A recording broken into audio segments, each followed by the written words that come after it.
DuPont presents the Cavalcade of America.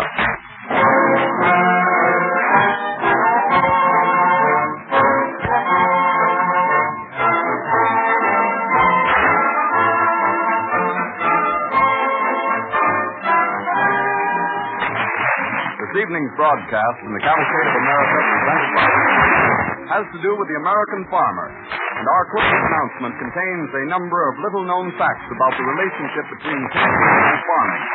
It is particularly appropriate that this broadcast should describe the growing partnership between the farmer and the chemist.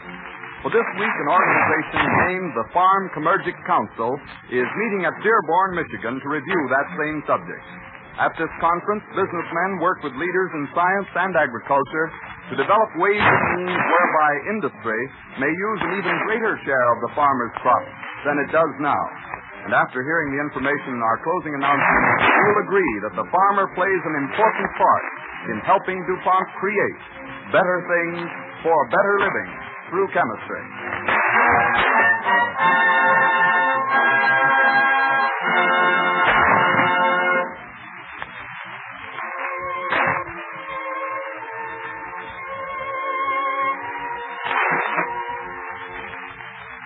The DuPont Cavalcade Orchestra plays an overture based on two well-known American songs, My Little Gray Home in the West and In the Gloaming.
From early colonial times, the first settlers on our eastern seaboard had to wrest food and shelter from the great wilderness surrounding them. It is the spring of 1790, the first year of our country's constitutional existence. The Weston family, Jonathan, Priscilla, and their boy, have taken over a grant of land near Pittsfield, Massachusetts. Jonathan is in the field. Priscilla? Jenny? Come on out here. Yes, Jonathan. What do you want? I want you to help me plant corn. But, Jonathan, you haven't cleared the field yet. We can't wait any longer. The season's too far advanced already. We'll have to plant it between the trees. Papa? Papa, look. There's some beavers around here. Oh, no, Daniel. No, you wouldn't find beavers so far upriver. Look at the way the trees are ringed around the rock. And ringed twice. I never saw a beaver make a double ring before. That was done by a beaver called Jonathan Weston. You, Papa? Why did you ring the trees, Jonathan? To kill them. I hope so. We don't want any leaves. Corn like the sun. And plenty of it. Come on now, let's all get busy. We got a lot of work to do here. Now, I'll stretch the earth loose with a hoe. Then Daniel can make a hole in it with a stick. And Priscilla, you drop the corn in and cover it over. Well, I never. It'll be a funny-looking cornfield full of dead trees. Not for long. When the trees die, I'll burn them. Then we can take up stumps when it's time. Well, that'll take a long time. Papa. Papa, look. There's an Indian tree. Oh, my God. Priscilla, go into the house. He's clever, Jonathan. He's got a handle. Just the same, he says be careful. But he does seem to mean well. Oh. How? What do you want? Me hungry. Want eat. He does look starving to a skeleton. I'll get him some bread and meat. Good. You need bread. Yes, friend. Come on, Danny, we can't lose time. Put the corn in that spot I just hold. Just a little further over. Now stand it down. No. No good. No good. What's wrong about it? Red man make corn grow long time. Me show how. Look. Papa? He makes two holes. One for each grain of corn. So they don't touch. And a short Corn here. Bean here. Close. You got beans? Of course we have. I'll go get some, Papa. First, corn hill. Here, pumpkin. Peas. Then, corn hill, pumpkin. All grow good. Well, thanks, friend. Here. Here's bread and gruel. It'll make you feel better. Red man, thank white man for food. My friend, you're welcome to all we can give you. Your advice should increase our larder 100-fold.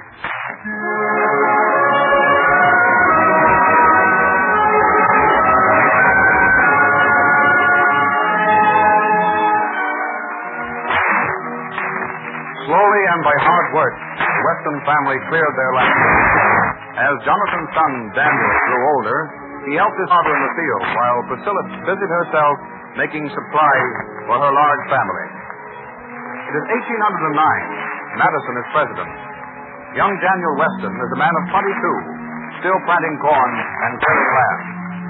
Well, you're late getting into field, Daniel. I was leaching ashes for Mom. I'm making soap and needs lye. There ought to be plenty. Well, get busy pulling stumps. All right. Pop, that laying down by the looks to me like better soil. Let's plant there next year. All in good time, Daniel. We haven't cleared this field yet. Anyway, South Hill's too stony. I could as soon pick rocks as pull stumps. Rocks will make good fences. You'll clear this land first, before we move on. I've been reading a book called The New England Farmer, printed over the According to that... Oh, you can't learn farming out of books. You can find out what other folks have done and what luck they've had. The book puts me in mind of South Hill. Yes, well, you save your wind for these stumps. When we get every last one of them out, time enough to think about new land. Rest your gun, powder horn over here by this tree. Say, Pop, I got an idea. Now, look here, son. If you think you're going to start any new land... We'll start on it before you think, Pop. I bored a hole in the base of that stump yesterday, and if we put in some powder, pressure off, I'll bet that... Well, yes, that sounds promising, Danny. But how are you going to set her off without blowing us up, too? I've already planned the safe way, Pop.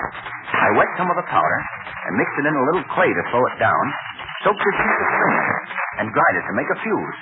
See? Now I'll put powder in the hole in the stump, like this. There. It'll work. I carry it, so? Well, I'll lay the fuse in there now. There. Now, give me a tinderbox, Pop. Don't use the light. Well, you be mighty careful, son. I will. Yeah, if this does the work, we'll be farming South Hill before you know it. All right, Pop. She's lit? Yes, hey, it's burning fast. We'll use a little more clay next time. You get to the stump already. Don't stand so close, Danny. Wow. We give that old stump a busting, all right. Why, say there's nothing to do with it now except to pick it up for firewood. Well, the stump's out all right. There's a temptation to waste more powder. Oh, shucks. Let's shoot all the stumps. They're our real enemies.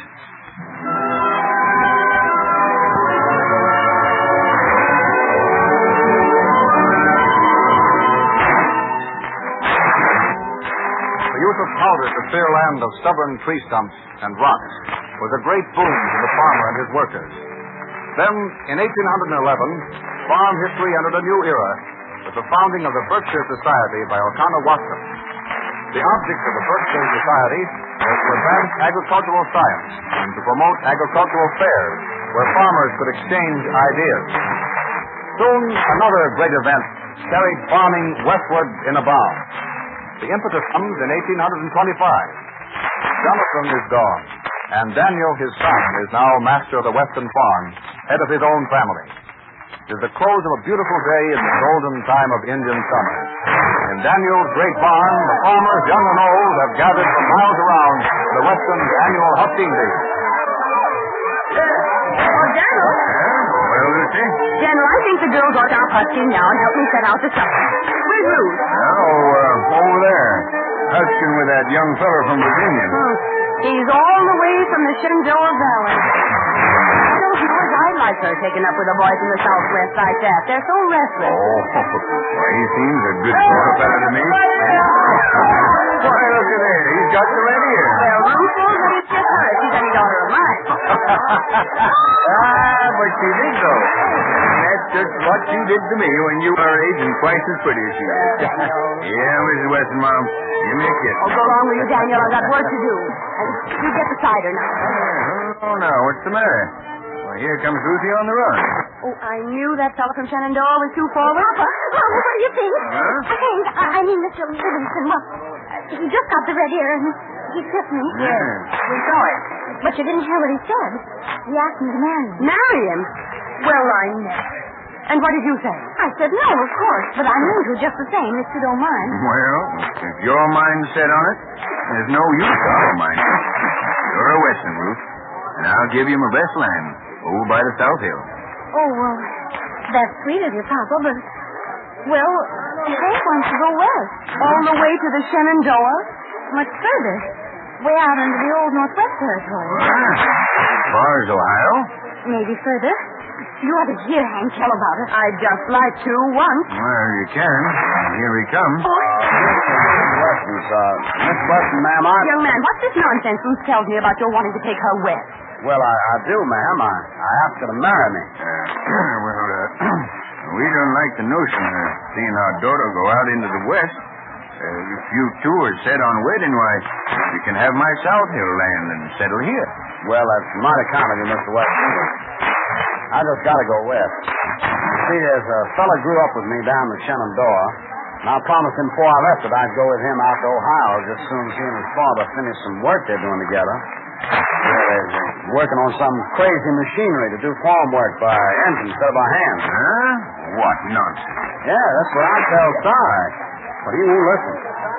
Oh, I know he's a great friend. You like him, Ruth. What's his name? Cyrus McCormick. Well, McCormick or no McCormick, the West isn't civilized, and goodness knows when it will be.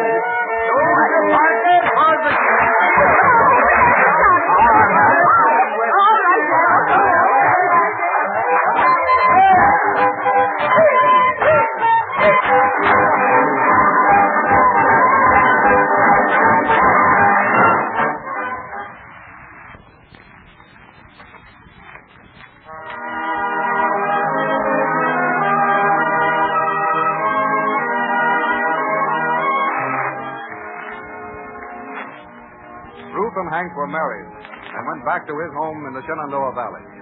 But their migration westward is delayed. Hank's friend, Cy McCormick, is too busy working on a new invention. In harvest time, in the year 1831, Hank drives Ruth over to the McCormick farm. I see Hank can do himself a taking afternoon off right in the middle of harvest time, Hank. Well, you see, today is going to decide whether we go west or stay right here. Well, what's so important about today? Well, you see that for yourself in a minute. Yeah, look, there's Si now over in the wheat field. The land sake. What's that thing he's sitting on? Whoop, woo, woo there. Whoop. Why, that's the farm engine, Si. Yeah, that's why we've been hanging around home the last few years. Oh, that's a crazy cool thing. What's it supposed to do? Harvest wheat. You mean make horses drag that contraption around instead of him using the pipe? Yeah, that's what he says. No harvesting's been done with sickles and scythes as long as man can recall. Besides, he didn't think that. Huh. Now, he's just wasting a lot of fool time. But he promised me that if this thing didn't work, he'd forget it and move on out west and spring. Oh, I don't know as I'm so anxious to move now with me such a nice home here. Oh, say that. There's lots of fine land waiting for us out west. Hello, Si. Hello? Oh, you're plumb crazy, Si. You better get off that thing before you get caught in it and get whooped to death. You just watch. Get up here. Go on, Daddy. Get your way to that car, woman. Well, for God's sake, look at that. Gosh. Let's get on and look at it nearer. All right. Move there. Hey, let me help you, hon. There. There you are. Listen back. What a machine. Yeah. Look, it's leaping all right. Cutting the swaths wider than any man can reach to the side. I like that, eh? Well, Si, I guess I don't much like it, because now I reckon you won't be going west at all. Of course I will. Gotta go west now, Hank. It'll take all those prairies out there to give this reaping machine of mine a man-sized job.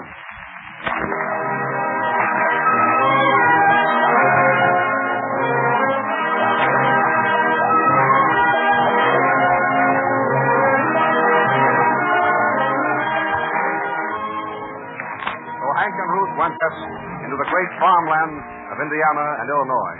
Clearing and raising crops was a lot easier for them there than it had been for the Westons of Massachusetts. But while the Western prairies yield to the new farm machinery, back in the East, another pioneering movement is underway. The first agricultural experimental station in America. This was so successful, it later developed into the Sheffield Scientific School, a part of Yale University. In the year before the election of President Lincoln, a letter arrives at the Weston farm, which is now run by another generation of Westons, John and his son Joseph. This letter for you, Pop. It's all the way from Illinois. Thanks from that Ruth. Well. Wonder how she is. I'll read it out. Well, she says they're all well. Cousin William's going to the new Michigan State Agricultural College. Gee, Pop. Can I go too? Out to Michigan? You must be crazy. Oh, I don't have to go that far. I can do it from here. Can't learn farming out of books. Well, Timothy did. I've heard you say he brought the farm back to its old-time yield after he'd been to the experimental station in New Haven. Yes, but Uncle was fine farming before that. He knew what he was reading about. Well, you got to keep up with the times, Pop. Oh, let me go. Oh. Well, all right, after harvest, you can go. Oh, gee, Pop, that's great. I'll learn how to raise new crops and make every square rod of land we've got worth a lot. If you just learn what we can raise in the top patches, such stones, I'll be satisfied.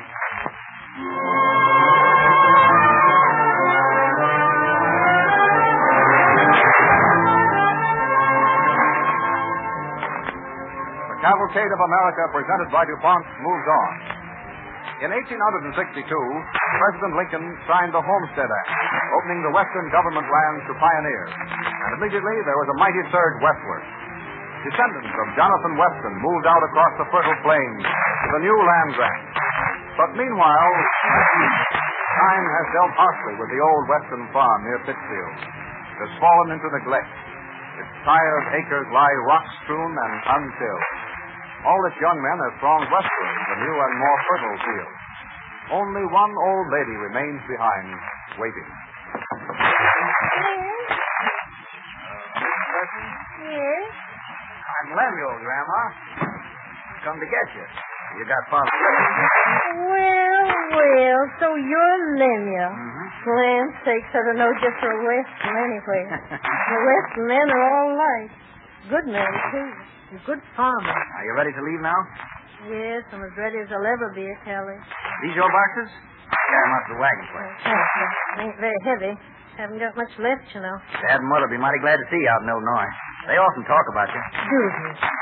You have a voice like your father's. We have a fine place out there. You like it. I hope so. But then I like this here, too. Are you sure you haven't forgotten anything? No. I remember everything very well. Seems like only yesterday I came here as a bride. Oh, no, I mean your things all here. Nothing left behind? Why, everything's left behind. What's that bucket doing there?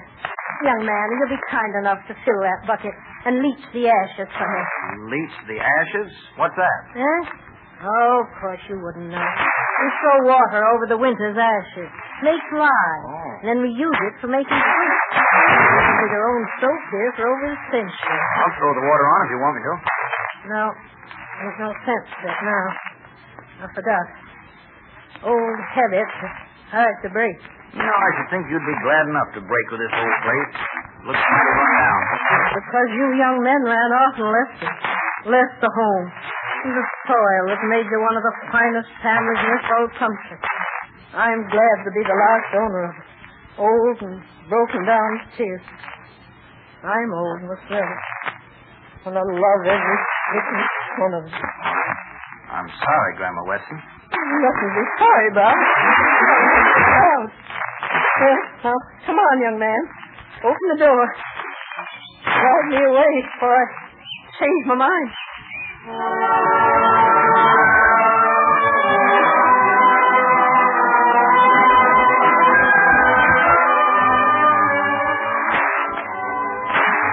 Out on the fertile plains of the West, Grandma Weston gets her first breathless glimpse of American farming on a large scale. The very next day after her arrival, Lemuel drives up in a buggy as Grandma waits for him on the porch. Whoa there. Hello, Grandma. You all ready? I certainly am. Well, I'll get out and help you in. Oh, say, Lemuel, let's get away before the whole family troops along with us. I never see so much fuss and attention for one old lady in all my life. Of course, Grandma, if it bothers you, Bother me? Lovely. But today I want to learn something about farming. Your mother's always trying to get me to rest. I never rested in my life. And I'm not going to begin now. All right, Grandma. Now watch that high step now. Careful. Yeah, I will. There you are. I'll get a boot. There you are. All right? Comfortable? Yeah, I'm all right. Come on, get in yourself. All right. There we are. Come on, get up. Get up.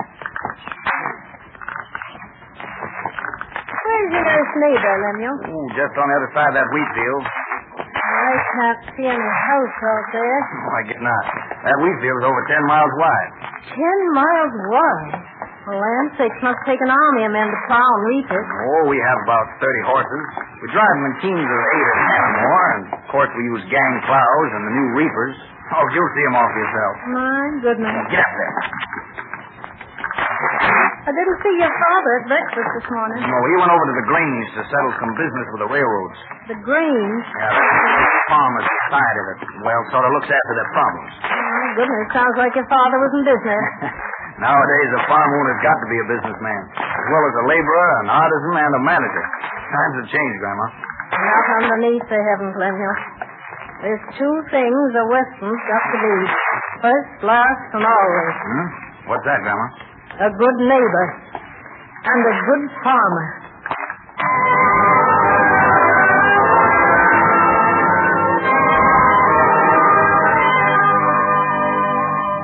Today, the telephone and the radio has brought the farm family out of isolation into the greater circle of world events. Farm machinery has become prodigious in size. Agricultural colleges and chemical laboratories show the way in chemistry and help the farmer to maintain his rightful place as one of the leaders in the Cavalcade of America.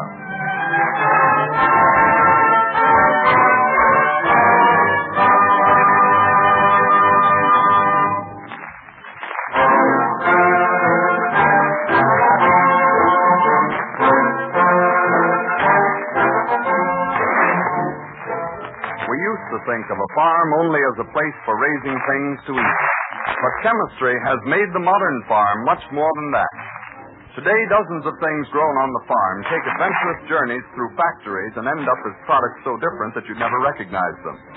Let's consider for a moment how much chemistry means to the farmer. Take soybeans, for example. For nearly 100 years in this country, they were raised in limited quantities, mainly for feeding hogs. Then they began to become important as raw material for manufacturing. Last year, 5.5 million acres were planted in soybeans alone, simply because industrial uses have been developed for them. Soybean oil is used in paint, varnish, soaps, printing inks, linoleum, and various other products. And chemists have found more than 300 possible uses for soybean meal. The American farmer does a thriving business in vegetable oil.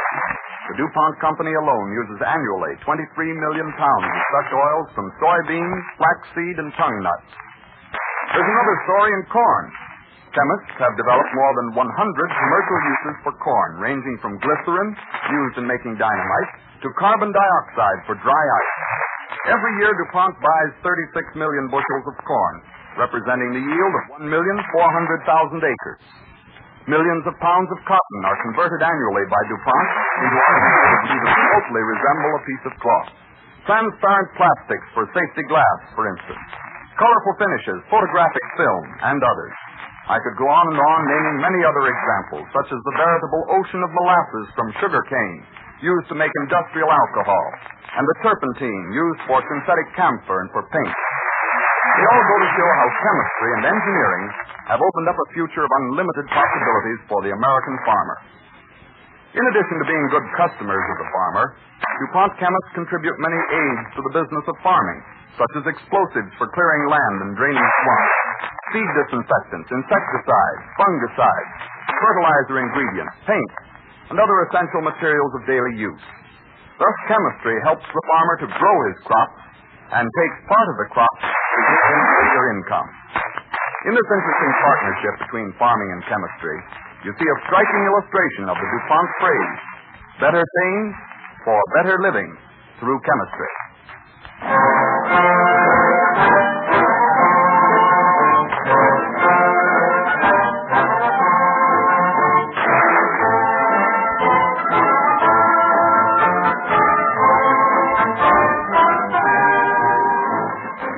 Hardiness. Stories of logging camps and oil fields will be broadcast next week at this same time when DuPont again presents the Cavalcade of America.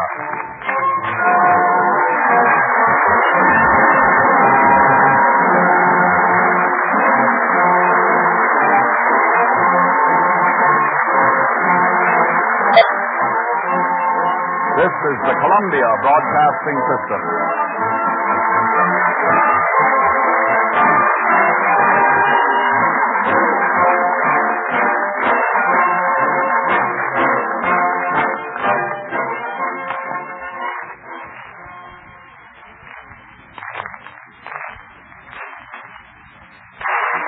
WABC, New York.